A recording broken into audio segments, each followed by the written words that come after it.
voices coming through, but nothing coherent. We know you're here. I'm going to try and get your voice on my recorder. And we're hoping that we can get some help from whoever may be here. What the heck was that? What was that? Can you make any kind of knocking noise?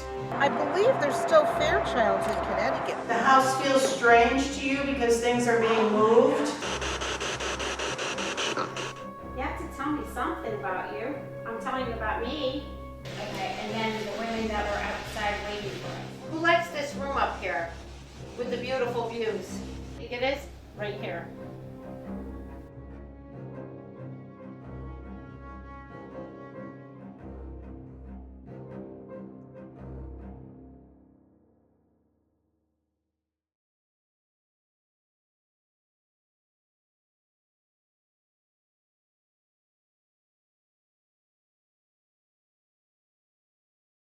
In Stratford, Connecticut, 1639, the energies began. Homes were built, farms established, businesses started, marriages, babies, inventions to make life better. People just like us were born and died, laughed and cried, worked and played, dreamed and faced harsh realities. Wars, they married, they remarried, they combined their families, they moved around their homes, they moved around their land. Life happened. When we speak of Stratford families, immediately Sterling, Judson, Plant, Curtis, Johnson, Booth are the surnames that come to mind. The energies that were presented to us were from other families: Benjamin, Fairchild, McEwen, Bennell, Russell. 5 properties in Stratford, Connecticut were selected. We were in search of an underlying story, an untold story for each location.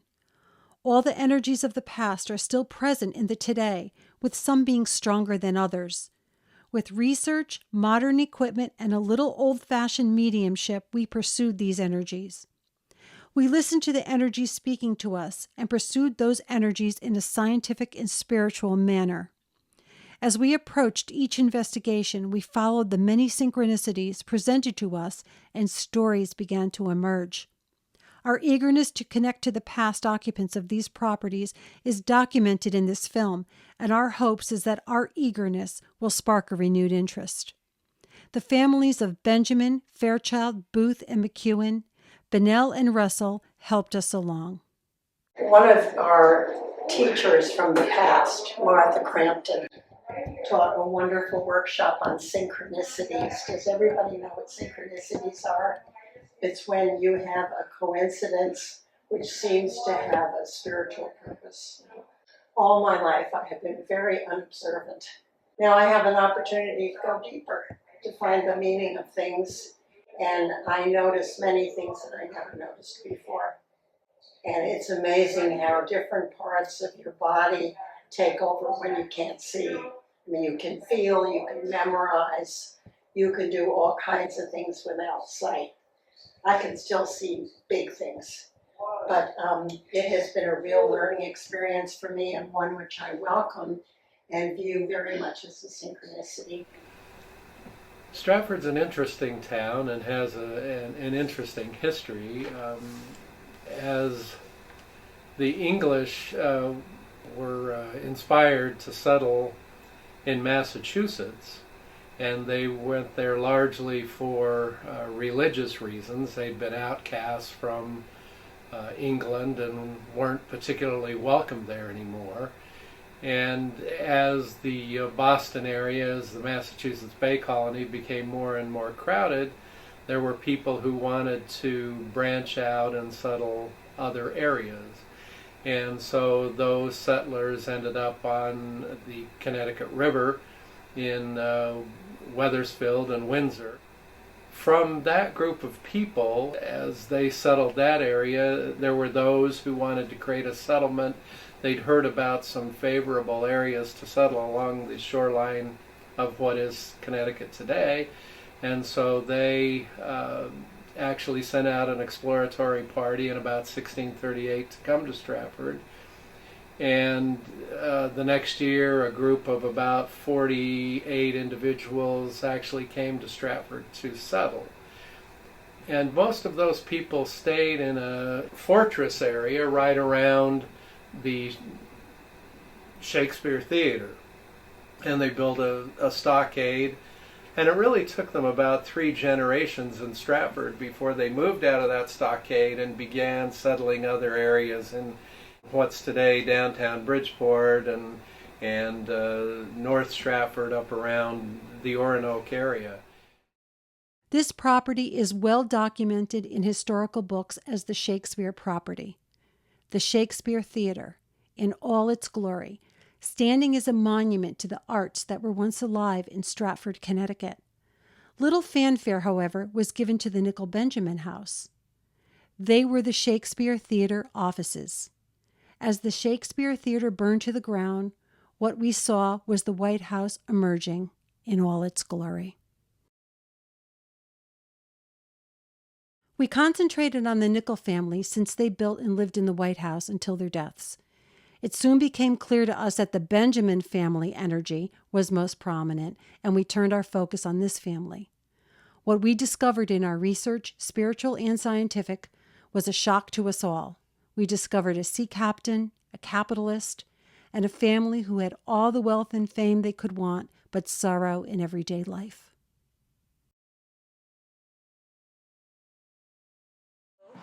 We got to go inside, and we have to find places where we think are areas where we should set cameras up. And Okay. Come in. okay, so want to head upstairs? Well, then go up and we come down. Okay. Go up and come down, and then okay. It's here. Yeah. Shortness and breath. Yes. It kind of felt like it was trying to Trying stop. to stop. It was Nice. trying to stop us. Nice stairs. All right, so as far as pictures, I would definitely, the stairwell, that Stairwell. They stairwell. gotta do the stairwell. Yeah, maybe somebody fell down there. Mm. I'm not sure, but somebody was trying to stop. Stairwell, definitely stairwell. Yeah.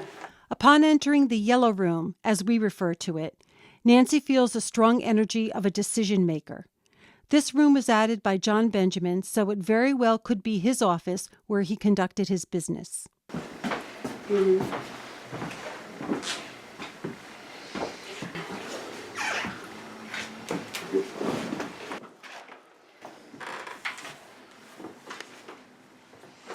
Okay. I feel like it was a decision maker in here, not just by looking at the walls and stuff, but I think that that's where they, spent a lot of time. I'm trying to remember reading my article. Oh, it says staff office. Sorry. Oh. Oh. All right. You can't go in or? Yeah, it's okay. Another room in one of the added wings had a sense of sorrow, dread, and waiting. It was also colder than the other rooms upstairs. This room looks over Selby Pond. Oh, we did the Shakespeare room then, because she said everything was just like kind of dumped in here, and they told us we couldn't go in, but the door's wide open. So all this stuff is from the theater. Yeah, but that still doesn't, that's fine. All right, so Was that the room? here's the room. Okay. Yeah. You can feel something over here, but I don't know why, because I don't know if this was like a baby's room or something. Nancy senses that a small inside room in the upstairs wing could have been a baby's room. What kind of piano? Yeah. It had to, like, nursery, baby, 2 doors going in and out. Yeah, but it was something about not, he drowned. This person The drowned. person drowned, The okay. person, yeah, they drowned. Okay. All right. Good. The attic is calling me. All right, let's do it. You ready? Yep. We gotta be careful. She said there might be some loose floorboards. I'm good, that'll be good, Phil. Okay. Here we go. So this is definitely original home right here. Oh, yeah. Yeah. Oh, the floor.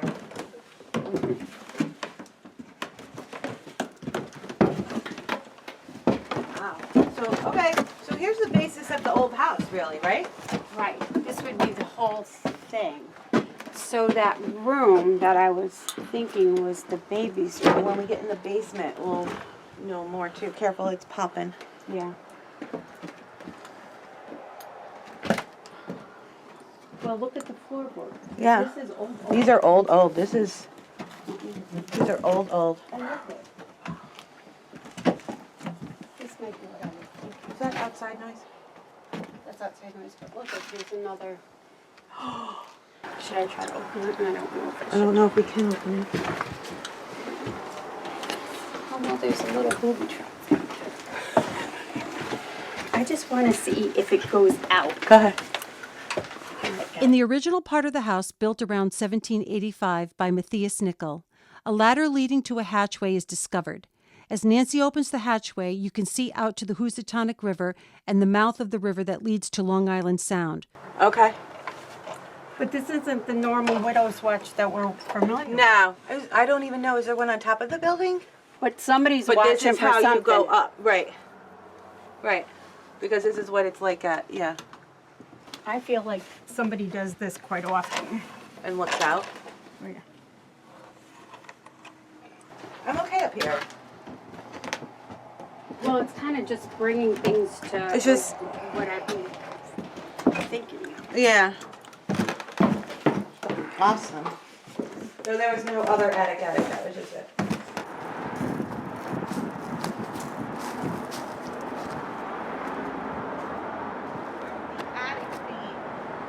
Right over here. It's there for a reason.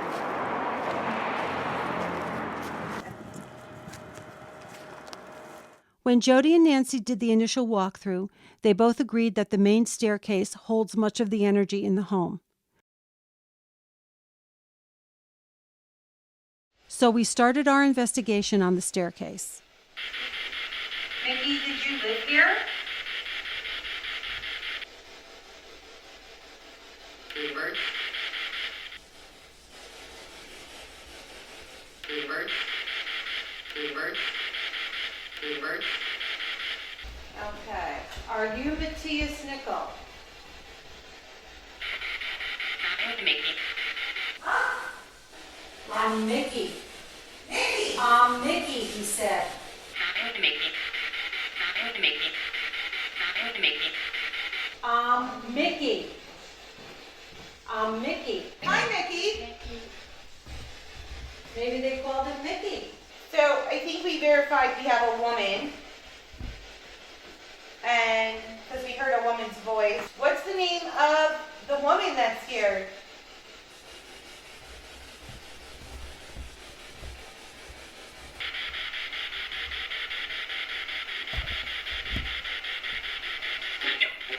Rachel? Rachel? Okay, Rachel. Yeah. All right, so we have a Mickey and a Rachel. We are using our spirit box, which uses radio waves and frequencies to capture verbal communications from any spirits that are present. We are also using a K2 meter. Spirits can manipulate the electromagnetic field by lighting up the meter. We are using the meter by asking spirits to light 1 light for yes and 2 lights for no. See, we're trying to do a history of Stratford. And we're hoping that we can get some help from whoever may be here. We also capture a thank you from the same woman's voice when Jody explains why we are in the house. So, beautiful women sitting out in front, waiting for us to come today. Were you one of those women? No. No. Okay, so you weren't one of those women out in front. Am I speaking to Rachel? 1 for yes, 2 for no.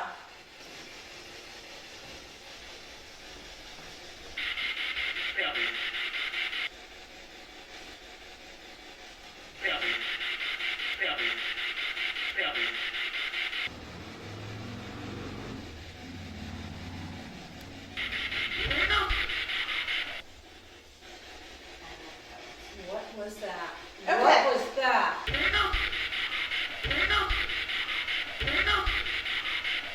A male voice in the spirit box says, "Selby, and where do we go?"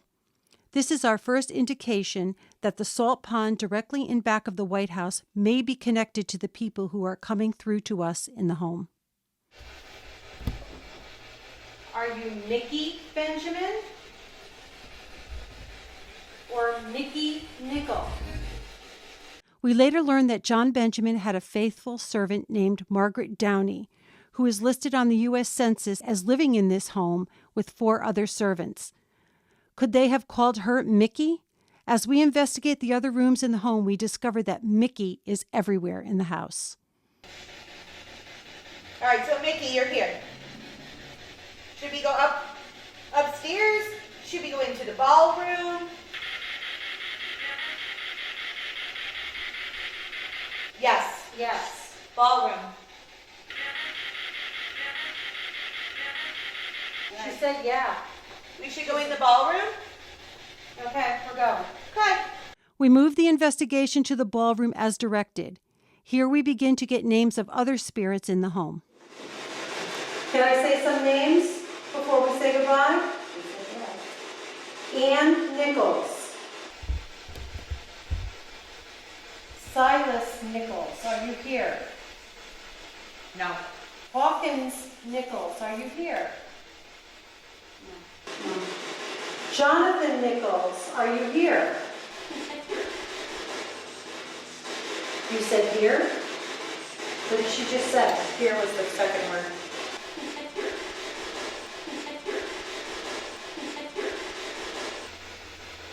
Not here. Jonathan Nichols. Yes.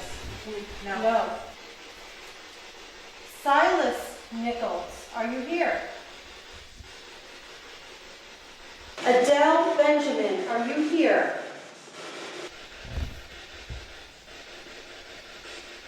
Yes.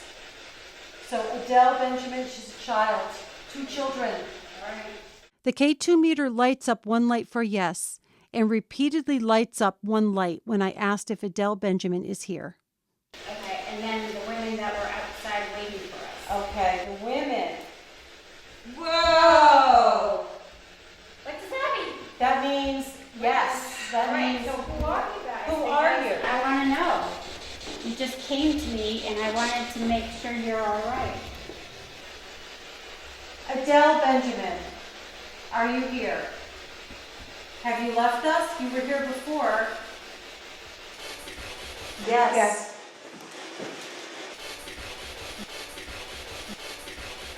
So she's here. Adele is here, the child. Sea Captain De Lucina Pulaski Benjamin had 3 sons, Pulaski, John, and William Curtis Benjamin. William Curtis died along with his wife, Susan Curtis, while he was at sea. John Benjamin, however, was a successful stockbroker for the New York Stock Exchange and married Hannah Parkinson Benjamin, and they had 3 children, Frank Parkinson, Adele, and John Parkinson. The family wintered in New York City and summered in their gracious Greek Revival home on Elm Street.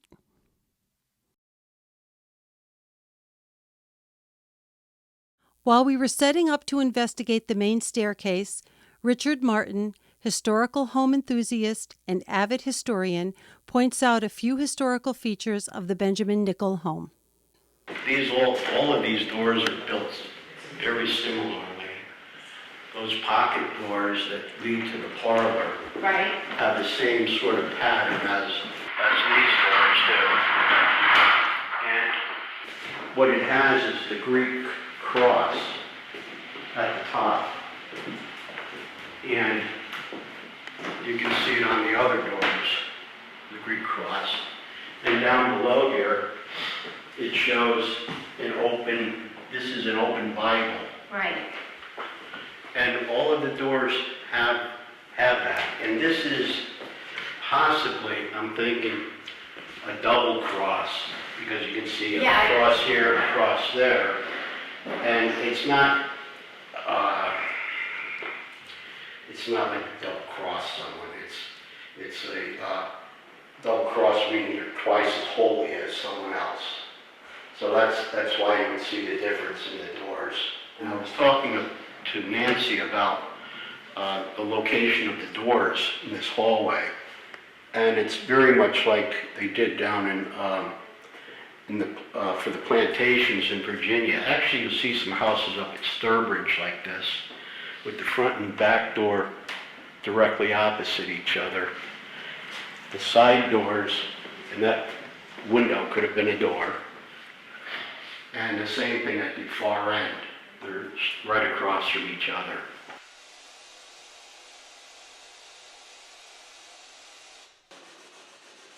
Elvira, are you here?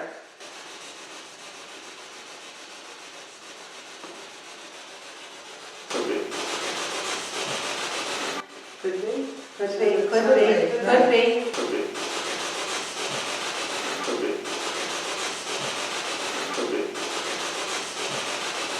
We start our second investigation in the ballroom. The house has been emptied of all its contents. It is said that when renovating or making any changes to a home, resident spirits will become more active. We are using our spirit box in our ovilus, which converts electromagnetic frequencies into words. Here we caught the dissatisfaction of the spirits through the ovilus. Strange. You think we're strange? Strange house. Family. Family. Get this on camera. Cannot. Cannot. Remove. They did remove. Yes. They said remove downstairs too. Yes. I know they're removing things. They did remove many things from this house. So the house feels strange to you because things are being moved Yes. and removed?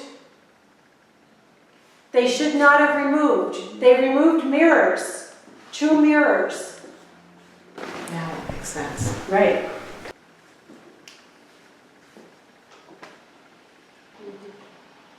Who is upset? That things are moved. Spring.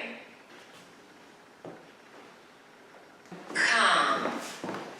Spring is coming. Yes, it is. Spring is coming. Who are we speaking with?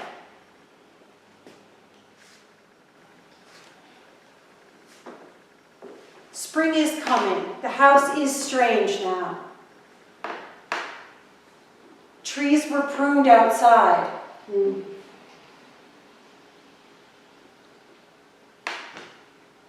Measure. Telepathy. Object. And this is the first time this house has ever been investigated. So we know you don't have a lot of energy. So try and pray. Prayer. Would you like us to say a prayer? It's quiet. It's totally, Yeah, the house is totally quiet. yeah. Are you missing what was in this house? They moved furniture. They moved mirrors. They moved, there's lots missing from here. Empty, I know. like a shell. Yeah. From when the last time we were in here. An orb appears to come down from the ceiling between Donna and myself. Then it reappears in the upper left of the ceiling, then disappears. We are definitely not alone.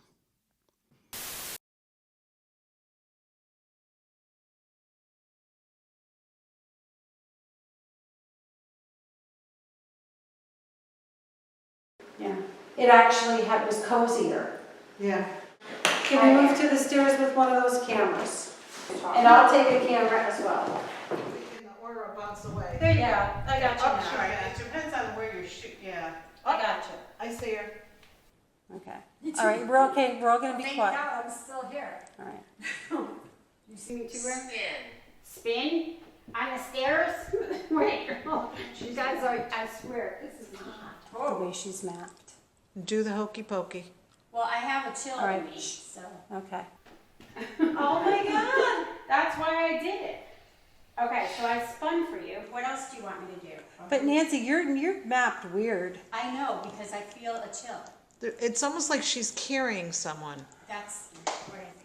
You know what? It's almost like somebody is, Within me. yes, Now yes. that's normal. Okay, no, that's normal, but when you go up on that step, you're not normal. You get sideways. I'm not normal. Oh, now she's normal. We again note that Nancy goes to the 4th or 5th step. All right, so Oh, there it goes again. yeah. Oh, there's 2 people there. There's somebody in there. There's somebody in like- the frame with you, in the frame with you. standing like right next. Right here. Yes. Yeah, I can feel a chill on this side. Our cameraman, Ray, is at the top of the stairs and feels the cold air as it passes through him. I feel it in my arms too. You what? Breezes, chills, breezes. Yeah. I feel it in my arms. And now I lost her. Okay, you want to It's come like back? whoever it was ran up past Ray. Because Ray felt that there was something in the corner. Yeah, it was. There was something up in the corner. And we're not filming. Are you Yeah, filming she's this? got it now. here with me. Oh, now you're back. You're wrapped. Okay. But some. Maybe I raised my voice. Right, but It's no, not you. But it's not you. Oh, Oh my You're God! scared. Oh my God! There they are. there they are. There they are. Talk to them. Talk. Oh. After using energy from Nancy, the spirit breaks free. The SLS camera detects spirit forms that can't be seen with the naked eye. Its sensor shows everything as dots arranged in 3D formation. These infrared dots allow the camera to show depth and detail.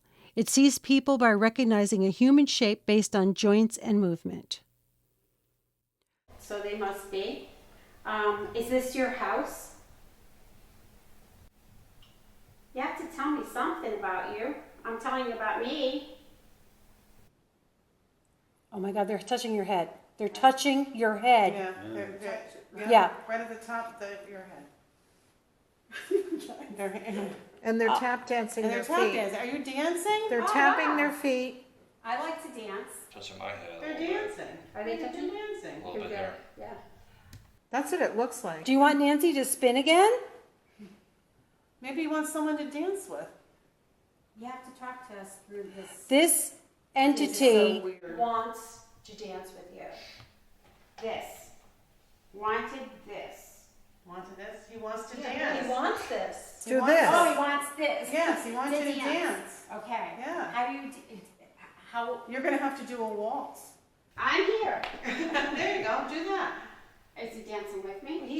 He's holding on. holding on to you. Oh boy. Oh my God, he's dancing with you. Very nice. Do you like this? Oh my God. Okay, so now I I'll hate go to with tell you, but I think he's nuzzling your neck. Yeah. Okay, Chris won't Right? like that. He's got his head up. Kind of like when you put your head on somebody's shoulder, that's what it looks like. This is definitely recording, right? Oh, yeah. All right, that's good. Or he All left. right, now he left. Why the stairs? I don't know, but I told you when I was walking up the stairs the very first time with Jody, I said there's something in this area. It's here. Yeah.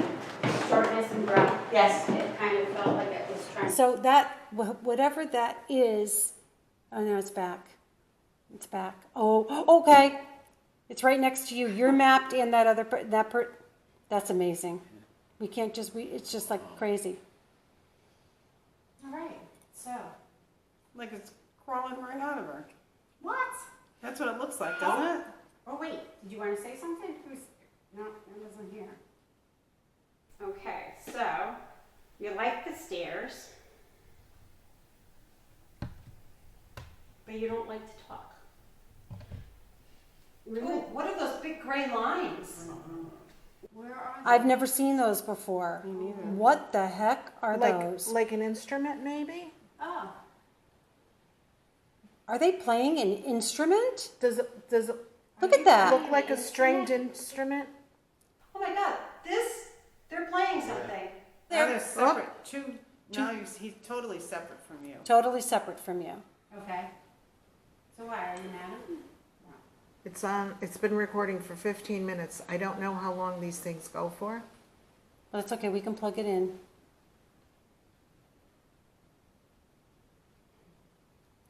Okay, so I would like to talk to you, but I don't know what. All right, so you played the fiddle.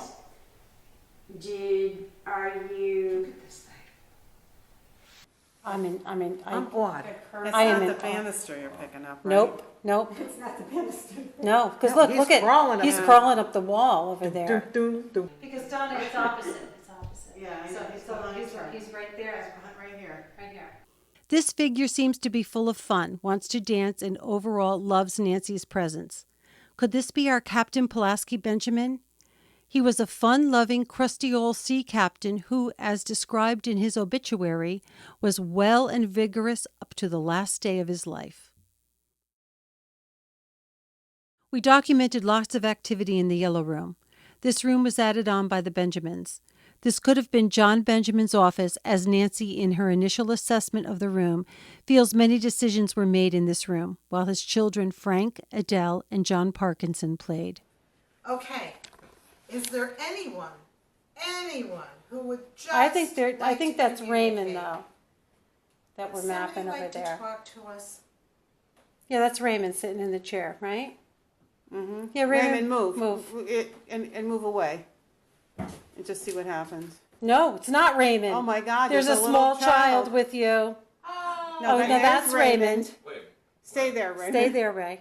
but there's a child. Oh, there it is. There's a child with you. Yes. Oh, I like. All right, Raymond, you Are can you go back looking where for you your were if you want. father? It's just that we wanted to make sure it wasn't you. In the, Oh, there it is. Oh, I just got the chills. Small Yeah, child. yes. Small child, Are Cindy. you in Daddy's office? Father's office? Oh my Is he God. very busy? Are you supposed to be in here playing? Want to touch my hand? Okay, come closer. And then Donna, is that oh, okay. You're right there. Please reach out to Cindy's hand. She won't hurt. Look at that. It's almost like it's a baby. Yeah, it's small. It's small. You know, so they don't know enough to, They don't know. you know. They don't know me. They probably don't even know what's going on or understand what's going on. Ay, that's sad. You don't want to touch my hand? Yeah, it's coming over. Like the foot.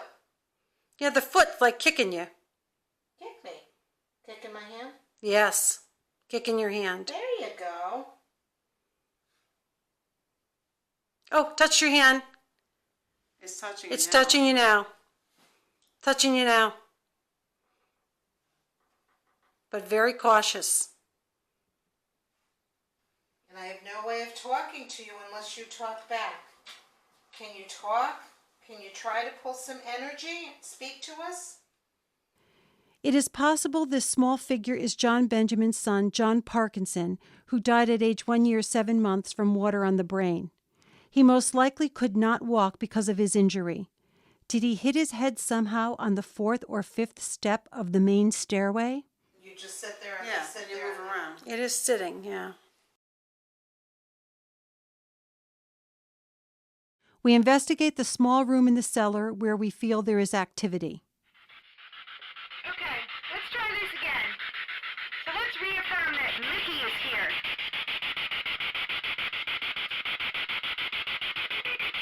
Mickey.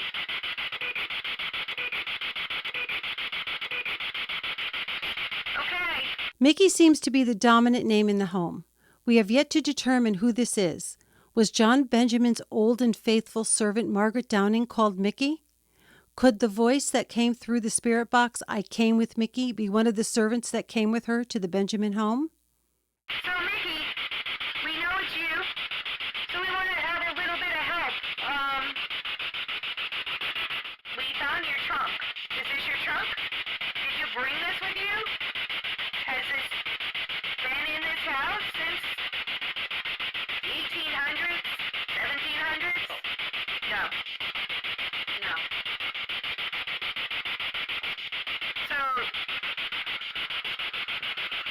So these trunks haven't been here that long. But did it belong to you? Nope.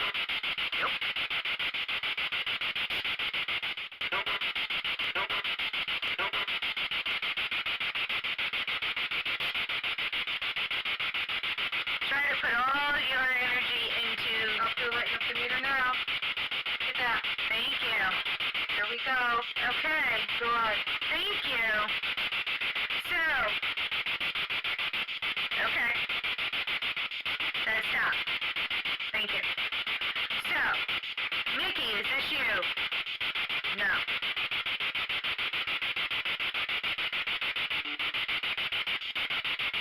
Did you come with Mickey? No. Okay. There's one person here? No. Two.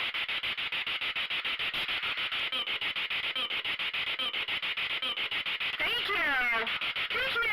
Can you tell us a story? We want to know about your history and... Yes. Thank you.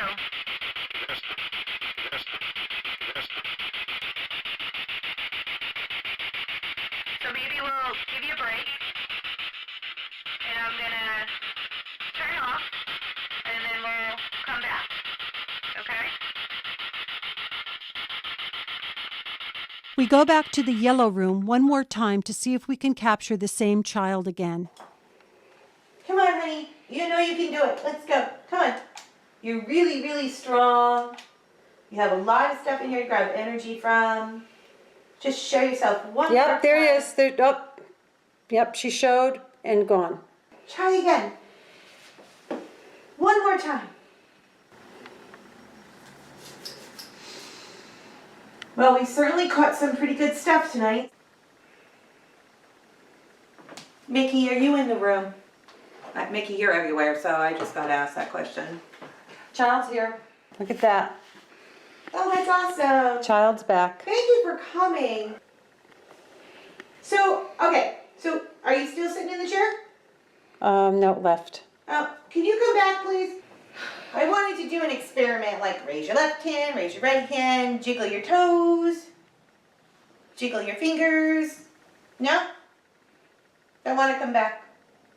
I have a recorder that... Child is back. Oh, hi! Sitting on the chair. Hi! How are you? Okay, really quick. Can you wiggle your toes for me? Can you see its toes? Do you see toes? Yes, mm-hmm. Can you wiggle your toes up and down and up and down? Yeah, he's wiggling. Awesome! Thank you. Child gone. I got wiggly toes. You did. You got wiggly toes. You did. All right. I think we're going to be done and we're going to say goodbye. But thank you. Thank you for letting us share your home. We captured the same child in the yellow room 2 separate times, one with Jody and one with Cindy. The child appears to be sitting and not standing upright, so we conclude that it is a small child not yet walking. The figure with Cindy appears to be having a hard time standing and is small. Could this be John Parkinson, who could not walk because of the hydrocephalus? John Benjamin's son, who died from hydrocephalus, most likely from a violent fall on the stairs. The figure with Jody appears to be a bit larger. Could this be Adele? The truth is, the Benjamin family suffered great tragedy along with great fortune, much of which was experienced in the White House on Elm Street. Captain Pulaski lost his wife and young son while he was away at sea. His son, John Benjamin, had 3 children, his only grandchildren. John died from a head injury, possibly a fall on the main staircase in the White House.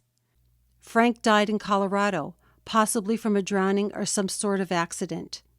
And Adele was obviously the apple of his eye.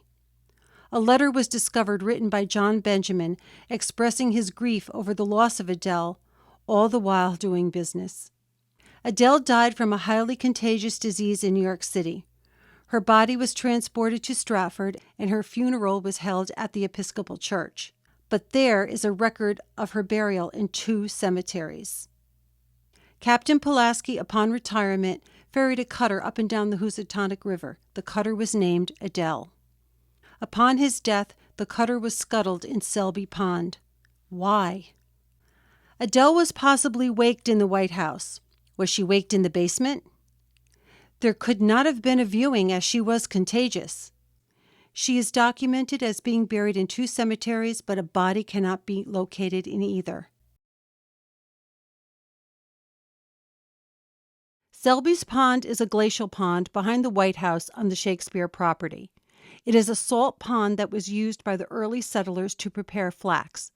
It is basically the same as it was when the settlers arrived here over 382 years ago. We set out to find some answers.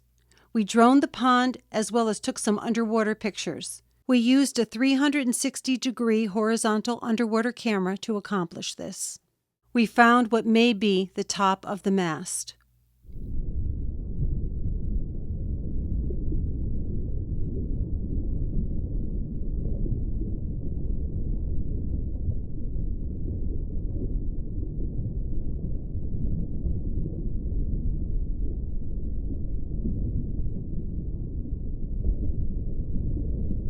Was Adele buried in Selby Pond? Is that why the cutter Adele was scuttled in Selby Pond? Definitive answers to this will never be known.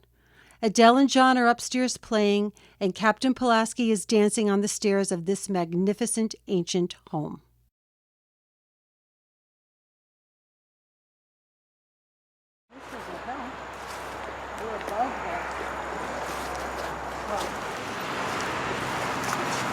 Today is August 6th.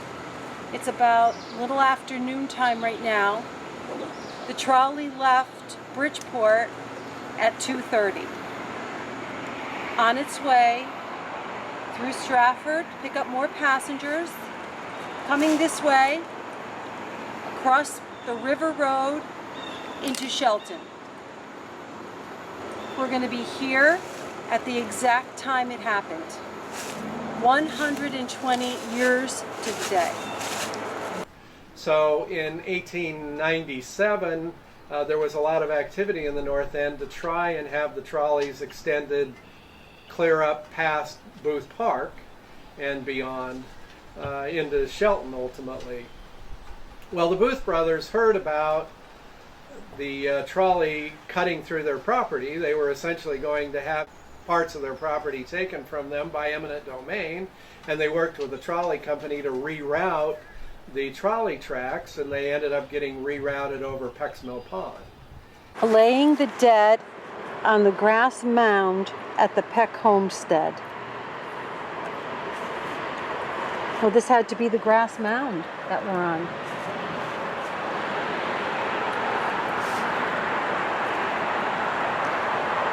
Hey, look, there's the hill. This is where we are. We're here. And what is this square thing? That could be the Peck's. That's it. That could be the Peck's farm. So that was up here somewhere. On the property, we discovered boulders that had markings consistent with blasting and remnants of the trestles. Could these rocks have been used to form the trestles for the trolley? Peck's Mill Pond became a park in a rather tragic way. A trolley rail was constructed over the pond, and it jumped the track one beautiful August afternoon in 1899. Shortly before 4 p.m., a loaded trolley turned on its roof and fell 37 feet onto the mud below as the pond had been drained, crushing and pushing people down into the mucky pond with its heavy undercarriage and engines. It is said that 50 people were on this trolley. No one knows for sure as the indicator went missing. The injured were taken to the hospital, and the dead were dragged up the bank of the pond and laid out on the grass. There were many problems with the trolley running over Peck's Mill Pond because the engineer of the trolley really thought there had been a rush job on putting the trolley tracks together. And there were reports that nuts weren't put on bolts that were used to fasten the trolley rails to the ties underneath. The other problem was the pond had been drained, so it was dry. When the car fell off the track, it landed on the top, and of course some of the passengers fell out and were crushed underneath the trolley car. By 5:50 p.m., roughly 2 hours after the accident, backup trolley cars were driving over the pond. How was this cleared in this short of time? Our question is, are there still people in the mud that were pushed so far down by the weight of the trolley and are still in the mucky bed of the pond? We set out to get some answers and to honor the dead. On the 120th anniversary, at the approximate time of the accident, we were there, honoring the dead and wondering, was anyone left behind? So I'm going to read the names of the dead. We're at the site. We're on the edge of the pond where the disaster happened. Henry Cogswell, Bridgeport. Mrs. Arthur Holmes, Bridgeport. Joseph Hotchkiss, Bridgeport. Winton Lamphere, motorman, Bridgeport. Victor Anderson, coachman. John F. Flynn, Bridgeport. O.E. Wells, Bridgeport. Frank Kraft, age 25, Bridgeport. S. Banks, Shelton. Thomas McNally, Bridgeport. And Melvin Blue, age 5 years, Stratford. And it looks like his sister Maud Blue, age 3 years, Stratford. Their mother, Mrs. Frank Blue, Stratford. Mrs. Joseph Rugg, Stratford. Ethel Rugg, age 2 years old, Stratford. John E. Carroll, conductor of car number 2, Bridgeport. Mr. Patrick H. McDermott, sexton at St. Mary's Church, Bridgeport. Mrs. Patrick McDermott, wife of sexton. Irving Doris, Bridgeport. William H. Harvey, Bridgeport. Mrs. William H. Harvey, Bridgeport, wife. Bessie G. Tomei, Bridgeport. William McCullough, Stratford. William Kelly. S. A. Pitt, Bridgeport. Sidney Arthur Pitt, age 7 months, Bridgeport. Daniel Galvin, Ansonia. Elias E. Bradley, Milford. Mrs. Elias E. Bradley, Milford, wife. Willie Osborne, Stratford. Peter Ring, Bridgeport. Margaret Brennan, age 53 years, Bridgeport. Howard R. P. Baldwin leaves behind wife and 3 children. Mrs. Annie McDonald, Bridgeport. John Galvin, brother, age 22, Ansonia.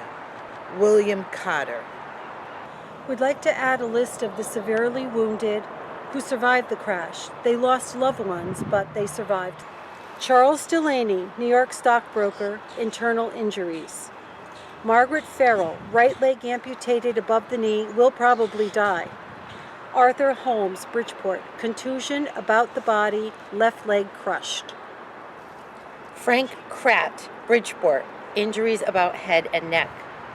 Matthew Olbin, scalp wound cut and bruised. Mabel Rugg, age 5, arm broken. Fred Hilaris, scalp wound, bruised about body. George Hamilton, scalp wound, injury to legs. Mrs. Sidney Pitt, Bridgeport, leg fracture. Those are the dead. May you rest in peace. Rest in peace. And many, many more. There were 55 passengers, so at least about 30 of them were injured.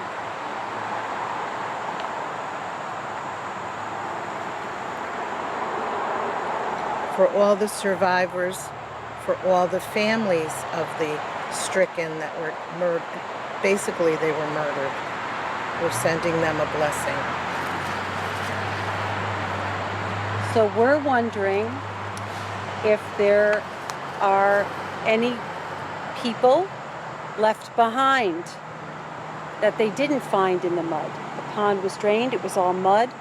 They were all crushed. Most died from crushed skulls.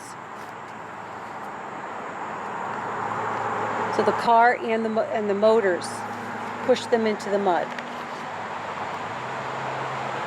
What started out as an afternoon Sunday adventure turned into a tragedy. We're going to see if we can contact them.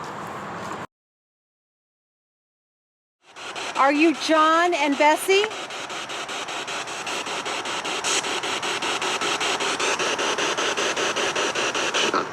John. John. Oh my God. John. We asked who was with us, and John came through the spirit box. John. Yeah, I heard John. John. Okay, John. Somebody's trying to come through, like big time. How old are you, John?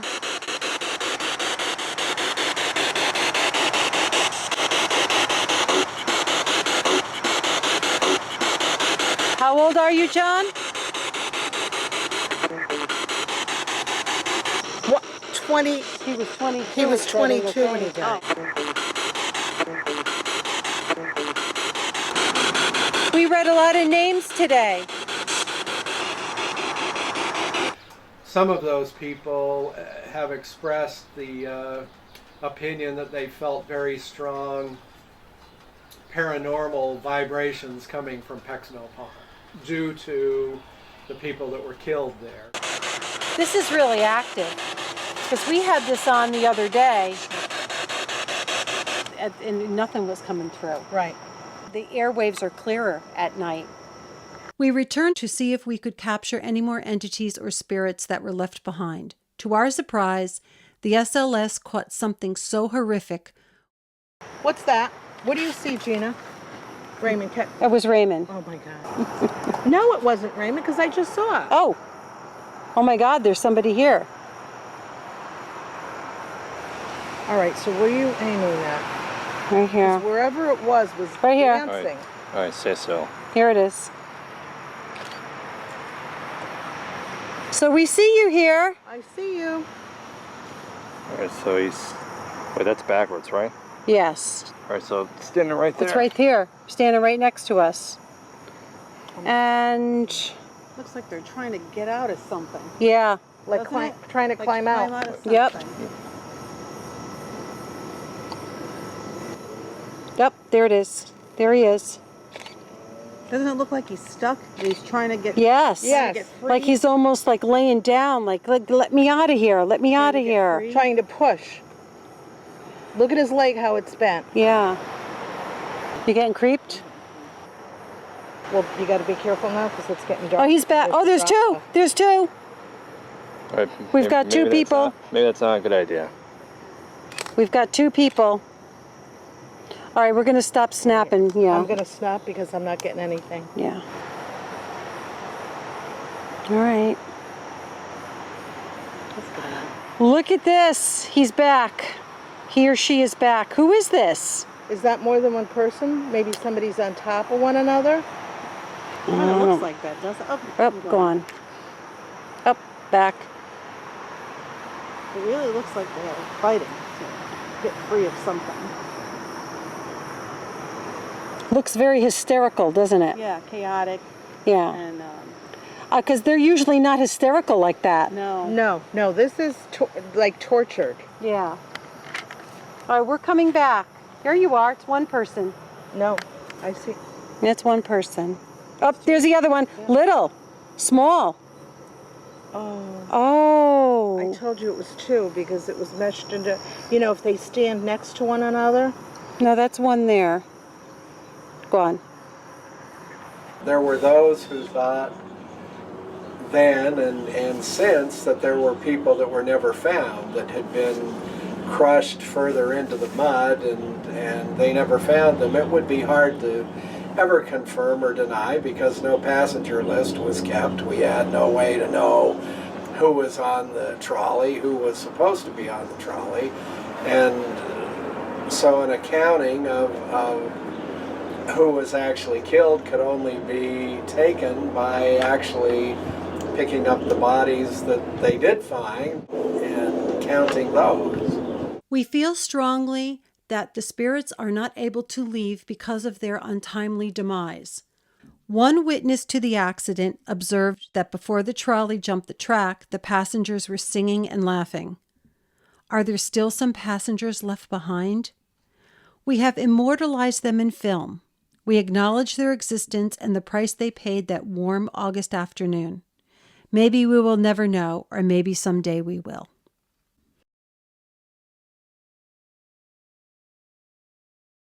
When you enter through the iron gates of this ancient burial ground, you recognize the citizens who served their town and their generation well. There are words that tell us how their death occurred, or how the people felt about them while they were living. They asked for their story to be told. Now they were a family, and I think I can locate their house. This is all Fairchild. See all this Fairchild? Fairchild? But look at what's happened to the Fairchild. I believe there's still Fairchilds in Connecticut. I'm sure there are. And I bet that's so close. Yeah, I'm sure there are. They even had their own little entrance, look. And This to me is so tragic. I would love to do some EVPs and stuff here, and I believe we can find the Fairchild house when we get to this cemetery. Because this is a story. This is so tragic and sad to me. But I would love to get some justice for this Fairchild family. So, Gina, why do you feel the connection with the Fairchilds? the first time I came in this cemetery, I was drawn to this plot because of the destruction in this one corner was amazing. Right. It was just overwhelming to me. And then I'd love to find out where the Fairchilds lived. And then, of course, they had their own entrance, so they were a prominent family. And then their name came up in our investigations, but then when we were investigating the Perry house, we were told that the Baldwin Center was where the Fairchild homestead used to be. Right. So they lost their homestead. I've seen a lot of pictures around this area about the time period, and I saw a beautiful, one of the pictures was like a Victorian type, you know, the very elaborate type houses, and I think it was the Fairchild house. I'm not sure, but I think it was. And in the historical registry in Washington, it's this home, I think, is named the Perry Fairchild Homestead. I'm not quite sure of the exact name of it, but the Fairchild name is in the document when it was registered. The Perry house is still here. The Sterling house is still here. Abijah McEwen's house is still here. But the Fairchilds lost their homestead. They tore it down. Right. I want to know if that's why they feel that they've been Stepped upon. As we spent some time investigating the cemetery, the spirit box had a message for us. Stepped upon. There are voices coming through, but nothing coherent.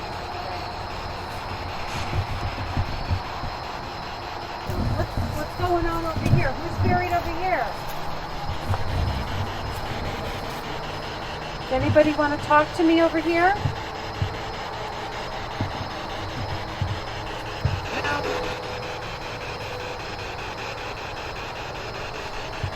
Could you say that again?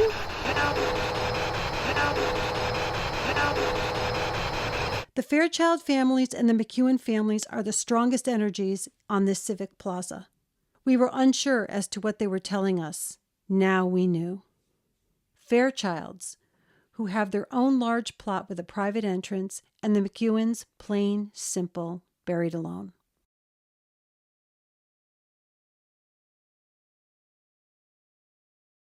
We started with the Perry house, not really knowing what to expect as so many families moved through this home.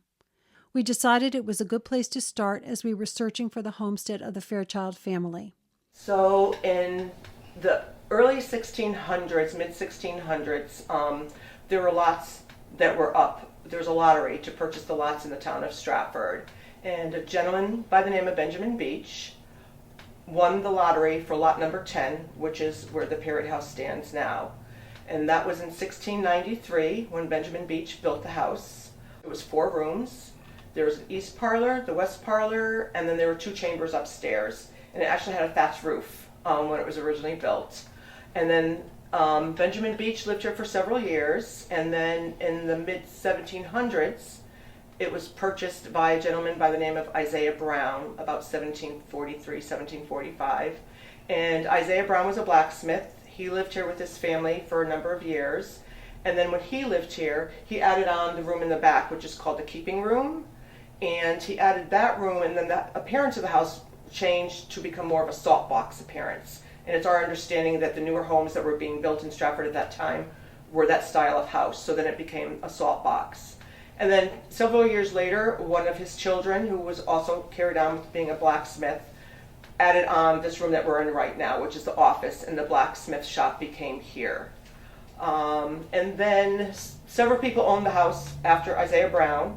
And then in about 1853, William Perry actually purchased the house.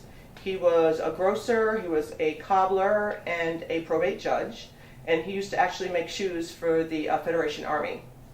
And him and his family lived here for a number of years. I think overall, maybe 30 plus years they lived here. So the house became the town of Stratford.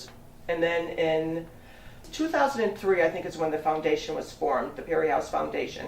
But prior to that, there was a lot of talk about what was going to happen with the property. They wanted to knock this house down and expand the Baldwin Senior Center, which is right next door to us, for parking. And then there were a lot of people that were involved with it that said, no, absolutely not. This is like a historic home. We need to preserve it. I think it was the early 1990s when all of this started to take place, maybe around 1993, 1994, where there was a committee was formed to actually preserve the house and save the house. And then it did actually go on to the historic registry of older homes. And the house was preserved because of this committee and speaking out and sharing the value of this historic home. The reason why it was decided to be called the Perry House instead of the Beach House, who was the original owner, is at the time all of this was going on and we were trying to preserve the house, and then they started the renovations, etc. There were still Perry descendants living in the town of Stratford. So it was decided, because there was such a long history of Perrys in the town, and they were still alive at that time and living in Stratford, that it would be called the Perry House, the William Perry House.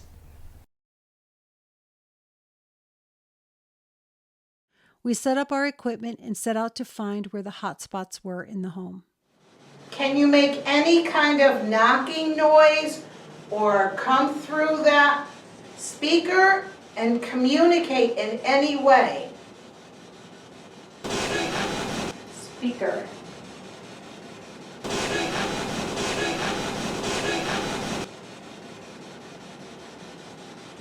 Sounded like they just said speaker. Right. Yeah, this is crazy. No one's been here with these before. Yeah.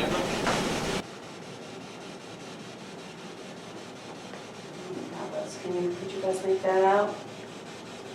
Yeah.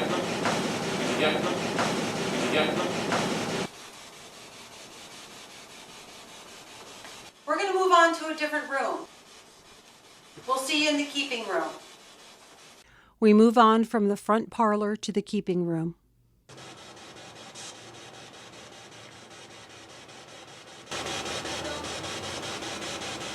We capture a woman's voice on the spirit box saying hello.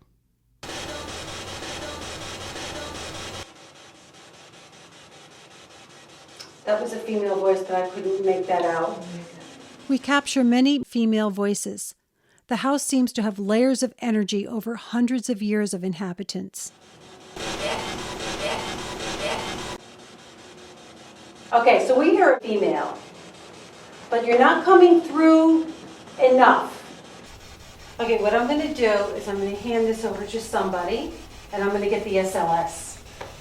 I was sitting here right at my desk, and I happened to look outside, and I noticed that every single tree was cut down.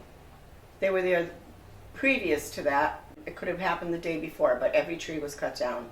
And within, I'm going to say maybe a half hour or so, over where the staircase is here, I swore I heard somebody crying. It was very, very clear. I got up to check to see if maybe there was a cat outside or some kids, because a lot of times the kids come around. Nobody here. I heard the crying twice. To the point where it actually scared me, because I didn't see anything, I just heard crying.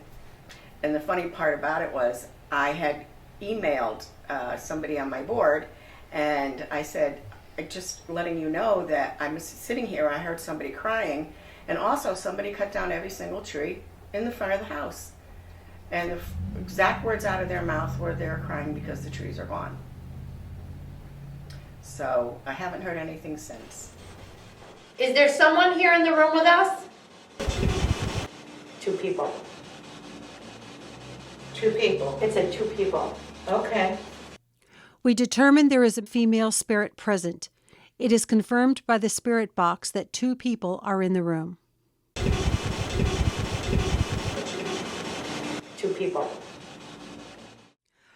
We move back to the front parlor where we capture more voices on the spirit box. Come in this room, in the parlor.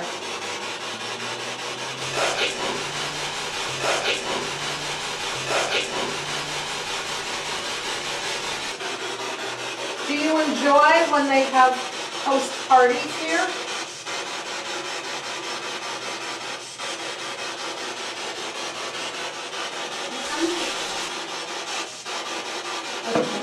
Something? Sometimes. Sometimes? That's what it sounded like.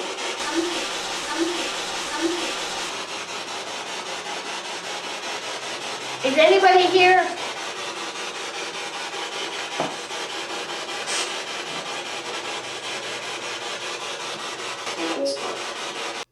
A female voice on the spirit box says Myrtis.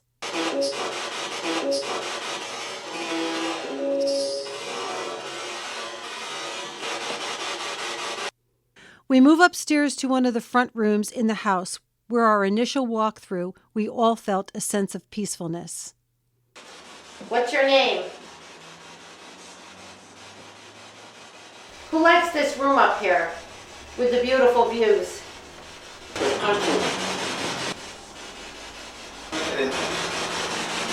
We get a male and female voice to answer us on the spirit box.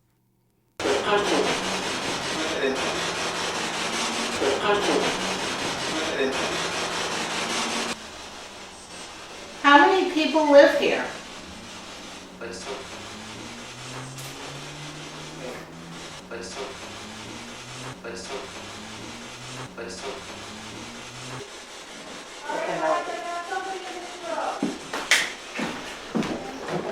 While Carrie and Cindy are experiencing activity in this front room, I call to them to come to the center room where I have captured figures on the SLS camera. Gotta go around, get in that room. Raymond, I need a camera on this. There they are. Sitting in the chairs.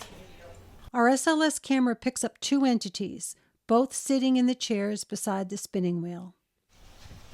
We just want to say hello to you. They're sitting in the chairs.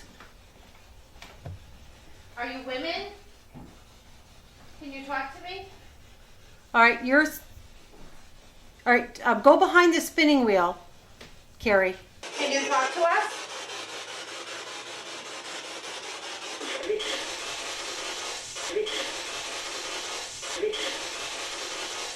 Okay, what we saw on this was 2 people sitting in the chairs with the pink draping.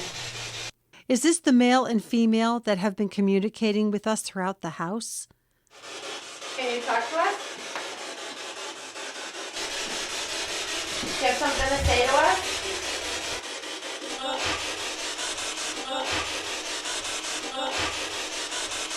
We are astounded at the communication we are having with the male and female that are present in this home. It is like they are ready to talk.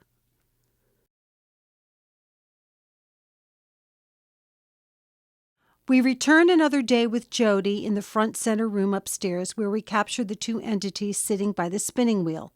To our surprise, we capture them again in the same area with the SLS camera. Can you rock this chair?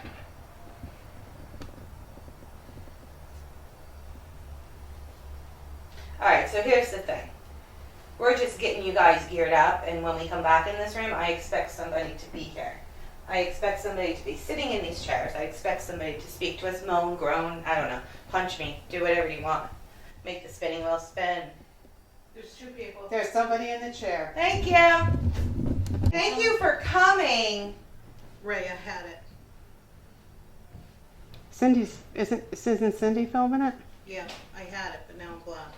Oh, Has anybody got anything on the drape? Because guess what? All right, Ray, go ahead. it's in the chair. It's moving. There's 2 right there. Sitting in the Jody on the left. there's someone sitting on the right. There's someone sitting in the chair. Got it. That's Jody. Can you make the chair rock? You're sitting in it. Oh my gosh. Oh, they're doing something with the spinning wheel. There's. Watch that spin. Can you make it spin for me?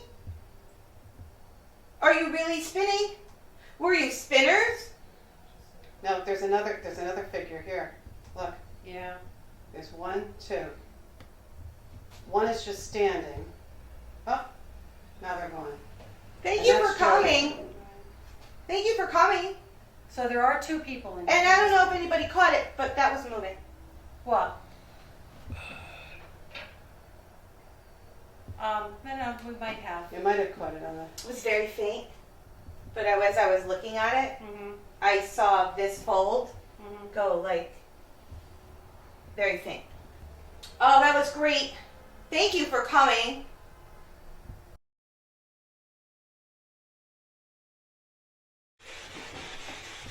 Okay, we're here by the spinning wheel.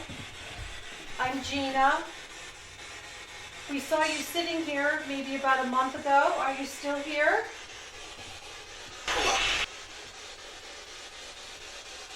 At the exact moment I introduce myself, a male voice comes through the spirit box, and an orb appears behind me.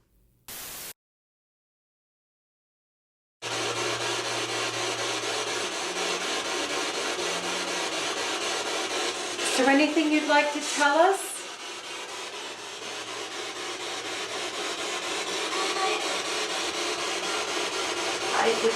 We just heard a woman's voice. Can you tell us who you are?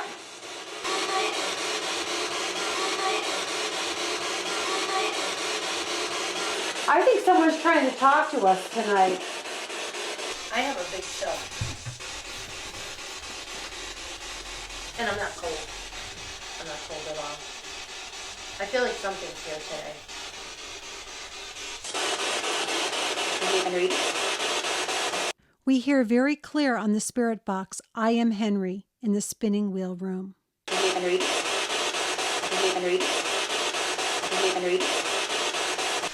you say Henry? I feel like somebody's here. We bring out the SLS camera again, and Carrie feels something behind her. We capture a figure behind her. Oh. No, there is. There's a person here. Yes, there is. Carrie, don't move. I'm not moving. I can feel them. And that's because there they are. Look at. Feel them right behind me? Yes. Yes, I can feel them. Oh my God. I can totally feel them right behind me. It's a small person. Okay. It's a child. Oh, okay. I can just feel someone. Or they were sitting on the floor. I don't know. Stay right. Do not move. See the beam angle 3517? We get somebody every time. All right, don't move. So there was a small child, but that child has decided to leave. Yeah. Or it could have been just someone sitting on that chair. I don't know. It should be. Now, is that Raymond again? I don't know. Raymond, wave your hand up. Wait. No, it's not Raymond. It's not Raymond. Okay, it's back. We capture only one figure this time sitting on one of the chairs in the room. I think it is right here. Where? Right here on my. Oh. Move your hand. Are you getting this on the film? Yeah. Well, I was until I looked at her. Oh, yeah. No, you gotta, that's not filming I got it. her. Okay. I got her again. I had her right on, and then I looked up to. Got Wave your hand, Carrie. Move your. Yeah. Now reach down. Reach down with that hand. Yep. Go further away from your hand. Right, like there, you're almost touching them. Oh, they're on the chair. Yeah. They're on the chair. They're on the chair. So it's someone They're sitting on the chair. Oh my Someone's God, sitting on Gina. the chair. Oh my God. I don't see. Okay, you got it. Oh, yeah. Okay. You got it. Okay. So if you come behind me over there, you might be able to get them on the chair. Yeah. So it's someone sitting. So it And could they're be. swinging their legs. Wait, that's recording, right? Yep. Yeah. It has the red dot. Has a red dot. Okay, gotcha. Excellent. Excellent. Oh my God. Thank you for showing yourself. Thank you. Thank you very much. You have no idea how happy we are. We would like to try the EPB now, though. I'm going to turn this off because we have a lot of film around us, and it'll free up my hand. Do I turn this off? It already. Okay, yes, I did. All right, and let's see if we can get you to talk. Oh, you're. Am I on them? Yep. Oh, am I putting it in your You lap? sure that's not Raymond? No, because Raymond, wave your hand. Wave your hand. He's way back there. See him? Because now it's like she's reaching into. So they're on that chair. They're on the chair. That same chair? Do what? Give me the camera so I won't. Yep, they're on the chair. Because see Raymond back there? She just handed him something. Like right now. What? Wow. If they're there, I'm taking this. I don't want to put them in there. Okay.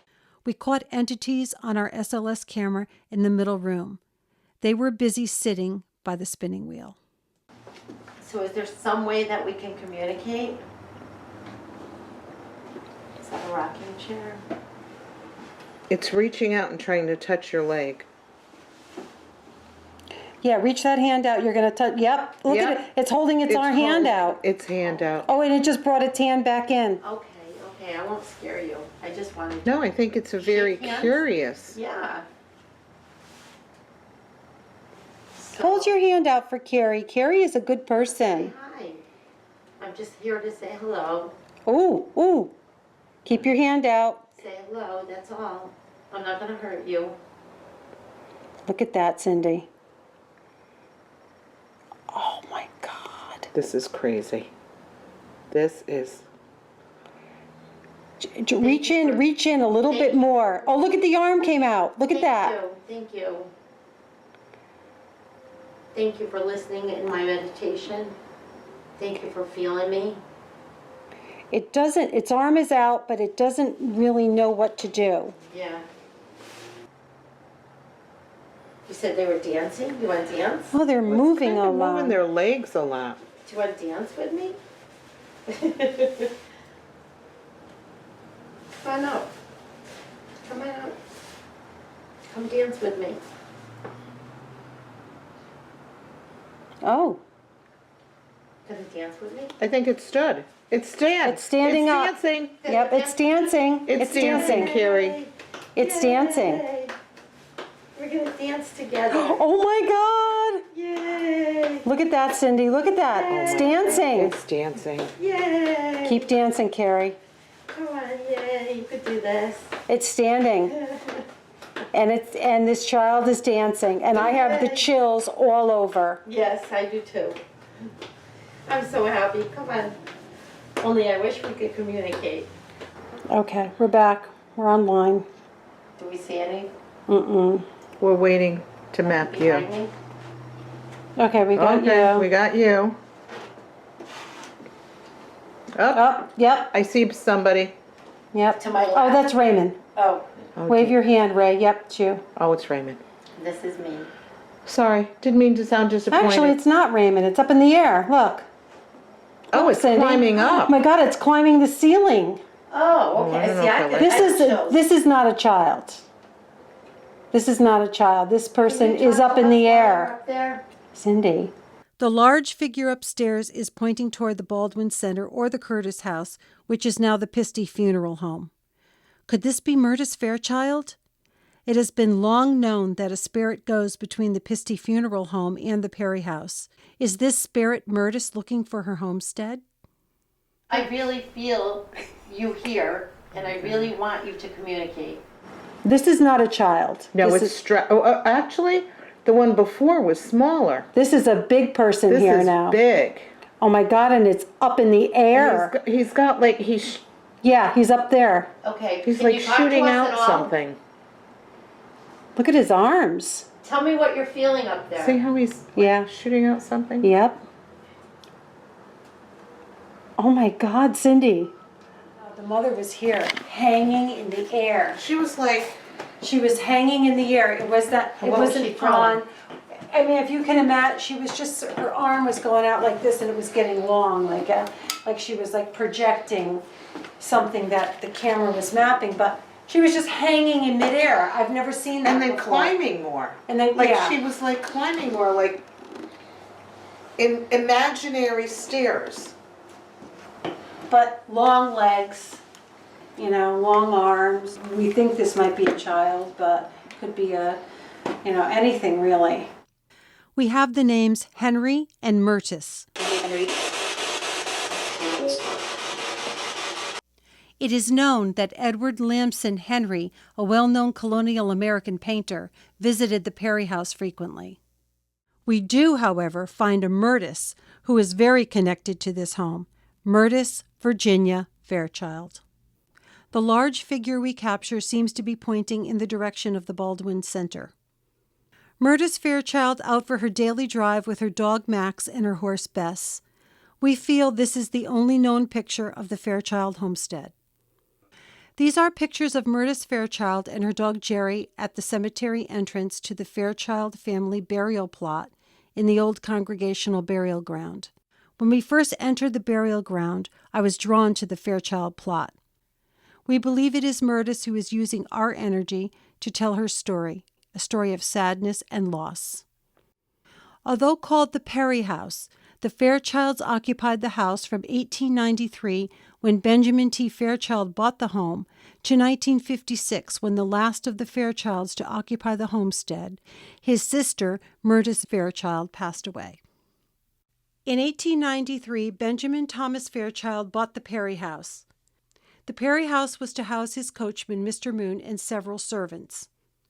Benjamin Fairchild died on March 26, 1939, from injuries he suffered in a fall in his home in Greenwich. His estate was probated and settled in 1946. In his last will and testament, Benjamin Fairchild directed his nephew purchase the Perry House and the Fairchild homestead from the estate and give his sister, Myrtis, life use of both properties. In 1954, Myrtis quit claims her life use of the Perry House over to her friend Jessie Wheeler Murphy for $1. 3 days later, Benjamin Tappan Fairchild, the nephew that purchased the home as directed by his uncle's last will and testament, quit claims the Perry House to Jessie Wheeler Murphy for $1. In October 1955, Myrtis quit claims her life use of the Fairchild homestead to her nephew Benjamin Tappan Fairchild. 5 months later, one spring day in March of 1956, Myrtis is removed from the homestead and taken to Fairfield Hills Psychiatric Hospital in Newtown, Connecticut, where she dies 17 days later. Her death certificate lists her father and mother as unknown and their birthplaces unknown. How can this be? Myrtis had a living nephew, Benjamin Tappan Fairchild, who 5 months earlier she relinquished her life use of the homestead to. Myrtis was a direct descendant of the original Fairchild family who settled in Stratford in 1639. Benjamin Tappan Fairchild ran the home as a boarding house after her death until his death 1 year later in 1957. How it came into the hands of David Masnick and Alvin Burt is not clear. Between September of 1957 and May of 1959, the Fairchild homestead is gone. Developers are planning a hotel near the property. The Ecclesiastical Society of Stratford purchases the Fairchild homestead in 1959. The large figure was pointing towards this property on the SLS camera. As we felt from our visit to the adjoining cemetery, the Fairchilds are feeling left out and ignored in the history of these properties and are coming forward for us to acknowledge their home. The Perry House is still here. The Sterling House is still here. Abijah McEwen's house is still here. But the Fairchilds lost their homestead.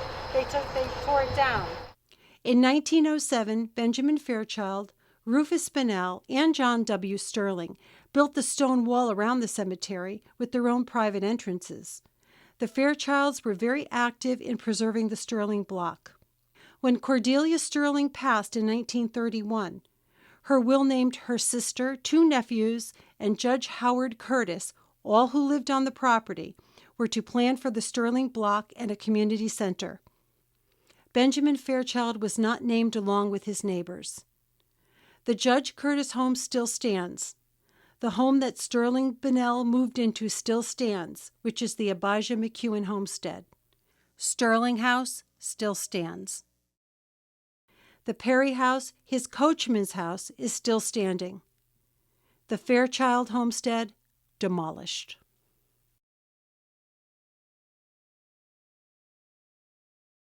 We came upon this house when we picked up the energy of Abijah McEwen in the old burial ground. That's him! This is him! You found him!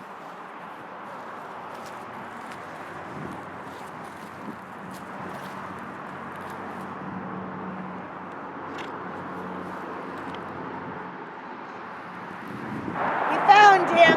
Is he still? I mean, look, he's buried in his house. Is like right there. We researched his name and this house emerged. After numerous phone calls to the counseling center located at the home and a few times knocking on the door, one afternoon as I was driving by, I noticed a man in the yard. He directed me to the homeowner, Cynthia Pincus-Russell. Well, I'm a psychotherapist. I inherited the house from my grandparents in 1968, and I opened my practice here in 1978. And I've enjoyed being in Stratford very much ever since. I spent a lot of my childhood in this house. I was extremely close to my grandparents, and I was so close to them that I was here a great deal. I loved Stratford and I loved spending time with them. John Beers was the first of the early Stratford settlers to build on this property in 1676. His home was torn down in 1756 by Abraham Tomlinson. Abijah McEwen married Tomlinson's daughter Katie, and in 1790 built the home at 2225 Main Street that is still standing today. It is believed to be the best example of late Georgian architecture in Connecticut. The home is 233 years old. The home remained in the McEwen family for over 120 years until it was given to Ava Cranston in 1909 by the wife of the late Dr. Robert McEwen. Ava Cranston was running a boarding house in the home from 1909 until her death in 1930. Sterling Haight Bunnell moved quickly to purchase the home, but there was a problem. It was discovered by the probate judge that the McEwens through the years never probated their individual estates. Before Sterling could purchase the home, a notice had to be published in the newspaper asking any McEwen heirs to come forward. No one did, and Sterling Bunnell was awarded the home for $1 in 1931. He saved the home. They purchased the house, and they said it was in terrible condition, and there was a family living in every room because it was the height of the Depression. So they said it was very inexpensive. My grandfather, Sterling Bunnell, was a civil engineer, and he restored the house. He did all the restoration. My grandmother was a decorator years before most women could work at any kind of career, so she assembled all the antiques. Mrs. Jerusha McEwen, Abijah McEwen's second wife and cousin to his first wife, ran a general store located between the Sterling house and the McEwen house. Before becoming a general store, this building held prayer meetings for the Congregationalists. Jerusha McEwen lived in this mansion until her death in 1839. The only thing I know is that there was a store between the music room and Sterling House, and they moved that store onto the music room to make the larger music room that we have today. That's the only thing I heard about that. We were astonished at this historical find attached to the home. Hagar Merriman was a slave girl who was bought by Mrs. Ezekiel Lovejoy at age 9 months along with her mother. Mrs. Lovejoy ran the Lovejoy Tavern that was just across the street from the homestead. In her memoir, Hagar describes a country store kept by Mrs. McEwen. I never heard that story. It's fascinating. I know it's a part of the music room. That's all I would know. They moved it over because the dimensions were perfect. When you spend time here, it's just absolutely delightful. And my students all tell me the same thing. We believe through synchronicities and mediumship, Abijah McEwen is asking us to once again save this house. It is so unusual to have only 3 families own a house over 233 years. It is also unusual that a book has been written documenting how someone felt living in this home. When I was in the other room, somebody was doing some mediumship. Who was that? Mediumship. Was that my grandfather? Cynthia, do you feel your grandfather here? When you I sit feel on that them all couch? here. I feel them all here. They're all here. Yeah. And who would that be? That would be grandpa. Well, I'm thinking primarily of my great uncle who was in the upstairs bedroom between wives. One of his wives died until he remarried. And who was that? Frank Bonnell. And my grandfather and my grandmother. I have to take a deep breath because if you've seen Downton Abbey, that's what this house was like. It was so British and so historic. Everything was by the book. Coffee in the drawing room after dinner. Servants waiting on table. Everything so proper, so formal. It was like another world.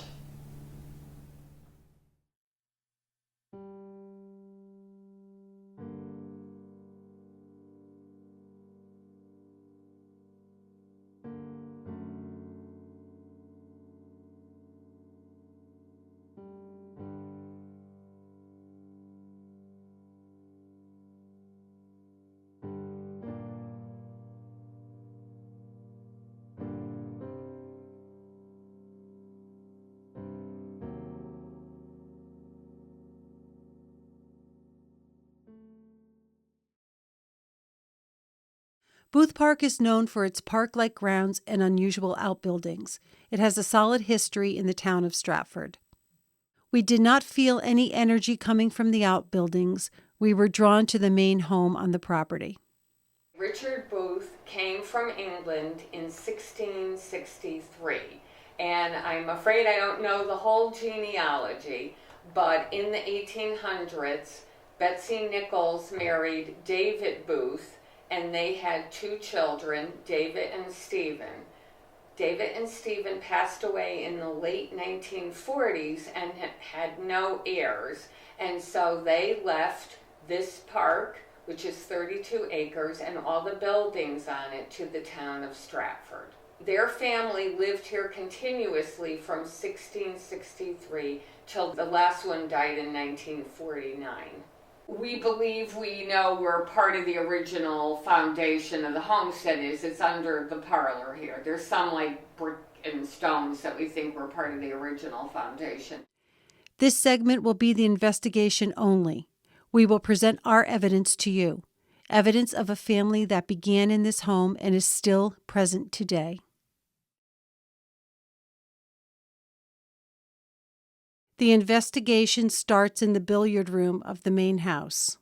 Something's here, so something's drawing and wants to talk to us, so it's trying to gather energy with all our equipment. Jody heard breathing near the back stairwell that leads to Betsy's room and the nursery. It has been known that Richard Booth appears in this area. The breathing, you said it was there or the back hallway? The breathing sounded like it was coming from that direction, so it could have been the stairwell. Let's do that. Yeah, let's sit on the stairwell. We go to this staircase and do an EVP, electronic voice phenomena session. I'm going to try and do an EVP in here. Is there anyone here that would like to speak with us?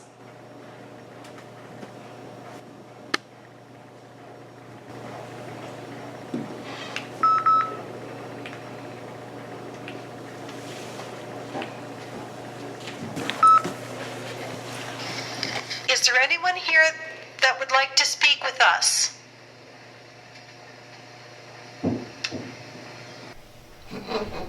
What's that, Ben? Okay, we have All right. right. Upstairs. I have this going. Betsy, is that you? Betsy, is that you? We hear a banging from the upstairs bedroom, Betsy's bedroom.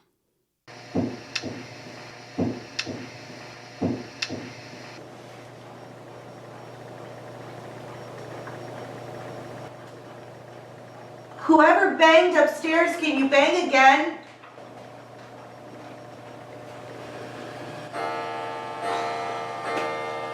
Unbelievable. Unbelievable. Unbelievable. Here. We notice the clocks are chiming every time we connect in some way with spirit. They seem to be using the clocks as communication. We go up to the bedroom and do an EVP session, but we get nothing. We move on to the staircase in the billiard room. Jody is at the bottom of the stairs, and I go into the office at the top of the staircase to see if Stephen Booth is present. Stephen Booth, I know you're up here. This is where you worked, isn't it? Say hi.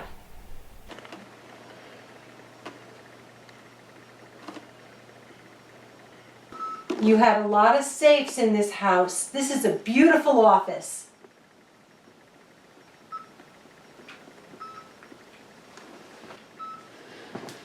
You had a lot of safes in this house.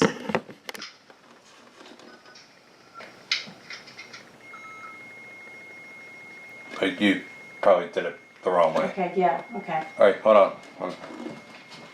Is that the REM pod? Yeah. Is that thing going off? Okay, he's here. Okay, it's Stephen Booth. Stephen, it's Stephen here. He's here. You just set off my machine. Yeah, he's here because I'm up in his office. The REM pod, or radiating electromagneticity pod, emits electromagnetic waves from a small antenna and reacts to disturbances. It will make a high or low pitch sound when it detects a sudden change in the air temperature. Stephen, is that you that set off the REM pod?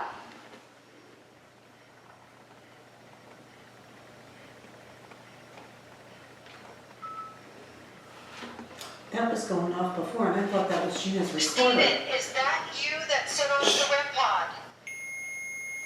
Yes. Wow. So Stephen, thank you. Okay, thank you. Wow. It's Thank Stephen you. Booth. So Stephen, it's nice to meet you. And we're just here.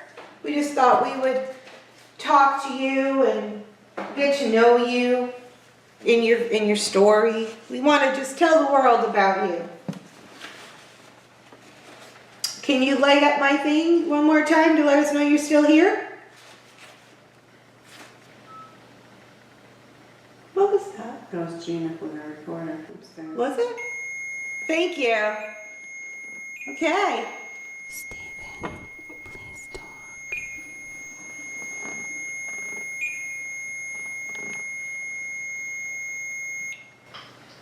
What is she doing? She said, Stephen, please talk. Oh. In a quiet voice. Every time I ask it, that thing goes off. Yeah. So I'm going to stay up here and ask questions.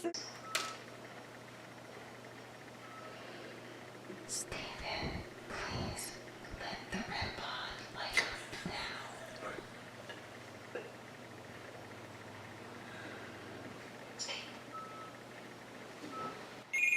Stephen, light up the REM pod for me now. Did he just light that up? Yes. I asked him to. Listen. I hear you in your very sexy, sultry voice. Listen. Look, I just want to prove it to you. Look what I just did. Listen.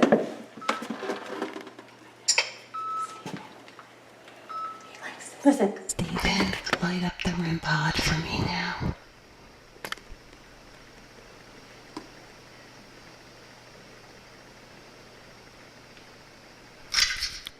That's what I asked, and he did that. Okay. Stephen, thank you so much. There's something, yeah.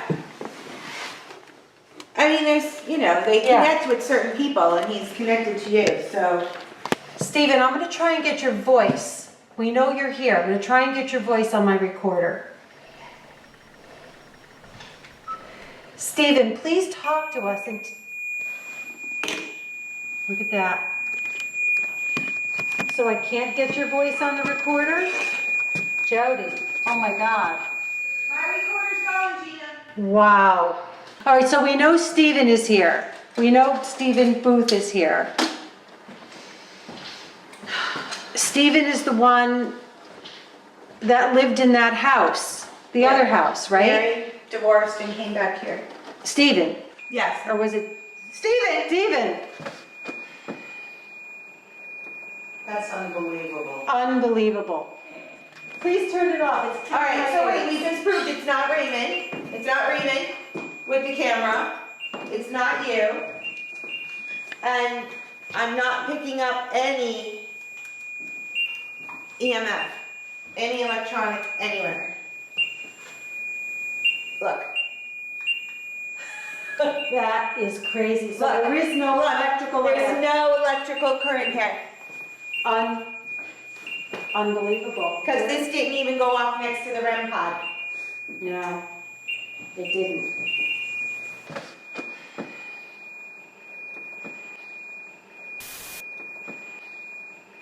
All right, Steven, I gotta tell you, I have to turn you off, okay? Why? Do you have something you need to tell us? I've never seen this before. Are you drawing all your energy from my REM pod? So you can do more later? Because, like, this is insanity. Yeah. An orb appears to shoot directly from the REM pod.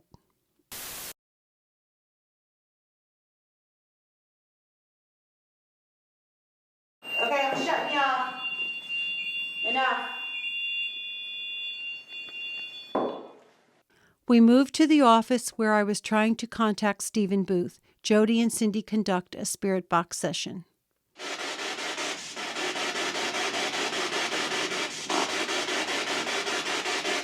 I know you've been using our equipment for energy. I just want somebody to speak to me, and I promise, if someone speaks to us and has a really good conversation with us, we will pack up and go home.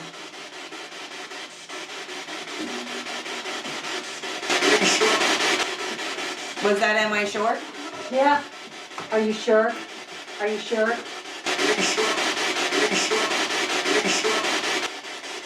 I'm sure. So if you talk to us, I will definitely pack up and leave. But it has to be more than, are you sure?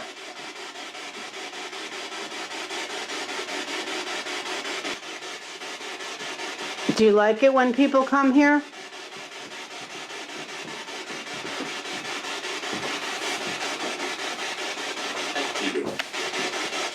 What did he say? I do. I do.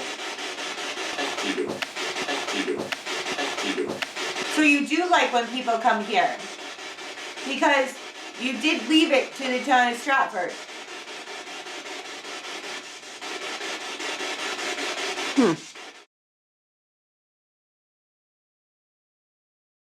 Booth, family, where are we? Homestead. October 30th, 2019. Okay. Is there someone here? Someone just walked up and down the stairs and lit up the REM pod. Can you give me your name?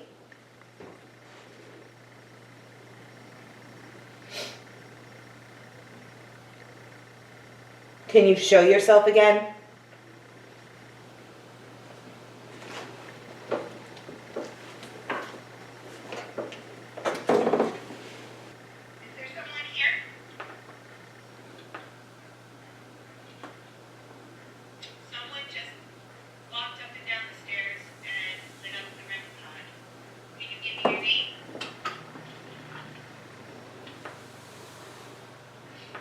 Oh, we got him back. He's back. Jody reacts to something, and at that moment, a figure appears next to her on the SLS. Where is he? He's back. He's over by, unless I'm picking up Raymond. You might be picking up Raymond. No, I'm not. No, you're not. So he's opposite. So he's over here. Over there. He's here. Actually, he's right next to you. And he's like, he's doing this. It's like he's stamping his foot, like impatient. Yes. Look, see that? Yep, I got it. The clocks go off again. Are you tapping your foot? Still there? Yeah. Yep. Okay, let's do a little game. It almost looks like he's like wants to fight, doesn't it? Doesn't it? We're not here to hurt you. We're just here to tell your story. I'm Jody, and then there's Donna. He's touching your arm. Gina, Which one? Shoulder. Shoulder. That one. That one. Okay. Can you raise your right arm up in the air like this? Woo! Look what he did. He did. He did it. He did it. Thank you. He did it. Thank you very much. Okay. Can you tap your foot? Like this? He is. Look He at is. He is. Oh my God. Oh my God, he's tapping his foot. Thank you. Okay. How about let's try our left arm. Can you go like this?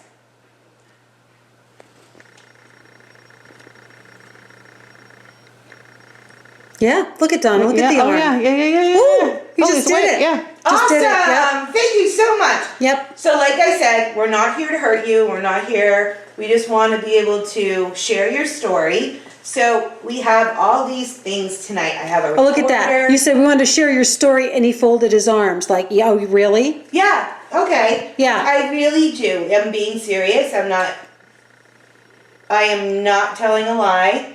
So, is your name Stephen? If you are Stephen, can you tap your foot once? He's tapping. He's tapping his foot. But he keeps laying down on the ground. Yeah. It's And then almost like getting he's, back up. yeah. Are you losing your energy? He's up now. He's up now, Okay. but he's tapping his foot. Okay, so you are Stephen. Let's just verify this again. So, are you Richard? Can you tap your foot? Or say yes. Give me one of them. He's tapping his foot. Look at that, Donna. Okay, all right. So Yeah. you're tapping your foot. So you're just tapping your foot. So you're not really going to answer me whether you're whoever I want to know. Okay, that's fine. We conduct a spirit box session. Stephen, are you here?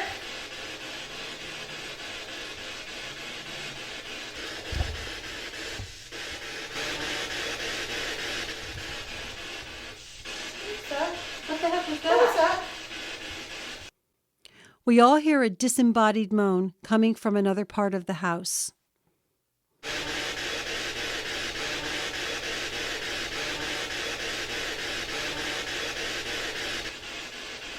It was like a moan. Yeah, what was that? I heard it too. I heard it too. You got it on camera. Yeah. All right, so somebody just moaned. Can somebody moan again? Maybe we'll move to a different room.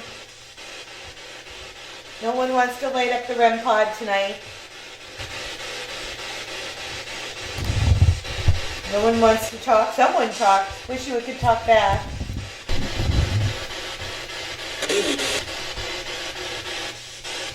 What did that say?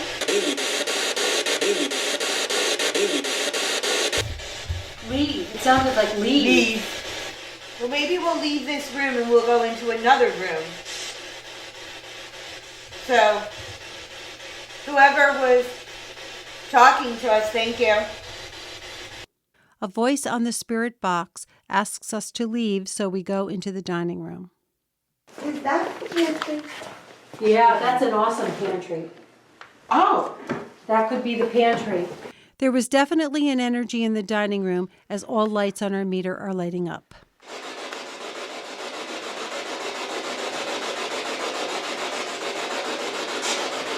how many people are in this room right now? Can you tell me that?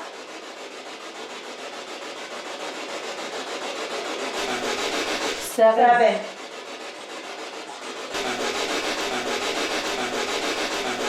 Seven.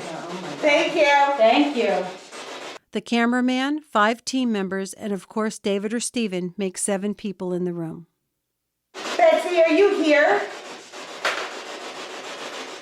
Betsy, were you talking to me out in the other room?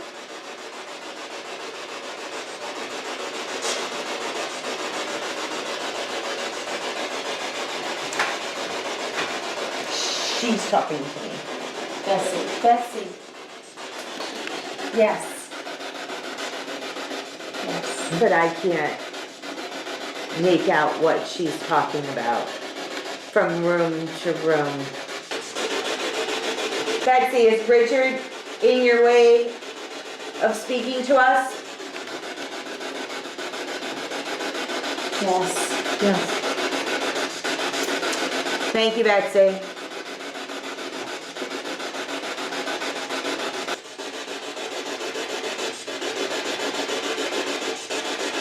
Betsy, is there anything you want to tell us?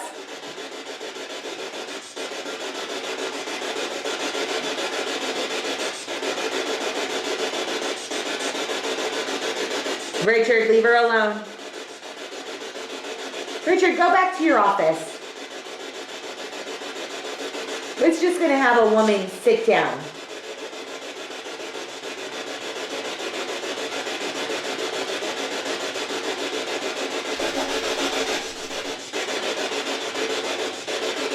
That was a woman. That was a woman. That was a woman.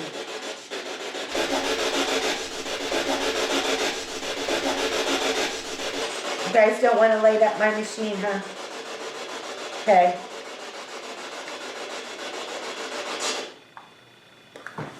Did you just shut that off? The stairs. The stairs. They're at the stairs. They're at the freaking stairs. Yeah, the red pod's going off. Jody asked Richard to go back to the office. Richard, go back to your office. He did. Yeah. Do what? He's sitting on it. Yeah. Donna, grab the SLS. Let's see if he's back. I didn't know what she was saying. I kept telling you I was hearing a noise in this room. Yeah. And you turned that up, and I just couldn't get it. Like, look at, he's sitting right on it. Oh, he's sitting right on it. It's freezing over here. I want to tell you, oh my God, it is absolutely freaking freezing over here. Okay.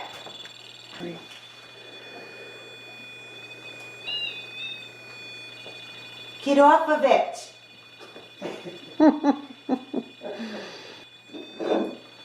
Get off of it.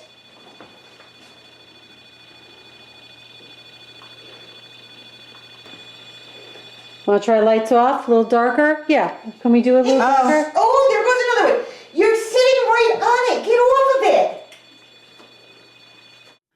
The REM pod is going off and a figure appears and quickly disappears on the SLS.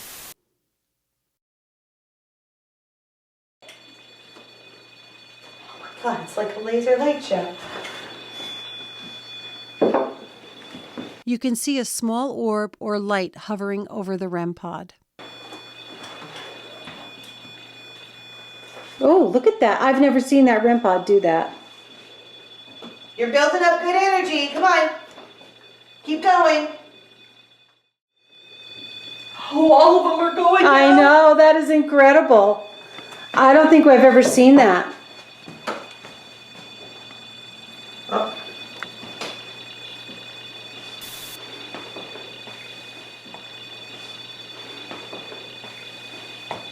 Thank you. Can you stop? Can you stop? Thank you. Can you just stop altogether? Stop.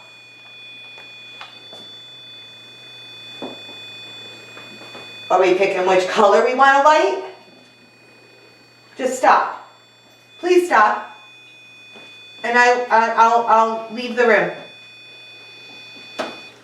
Thank you. This is a gem for the town of Stratford. There's nothing like this anywhere. And when people from other states visit, they're just amazed. All the really unique buildings we have here, the Technocratic Cathedral, and we are having an Eagle Scout work on redoing the mineral exhibit there. We have the clock tower, we have the blacksmith shop. We have the garages, we have a carriage barn that has old carriages in it.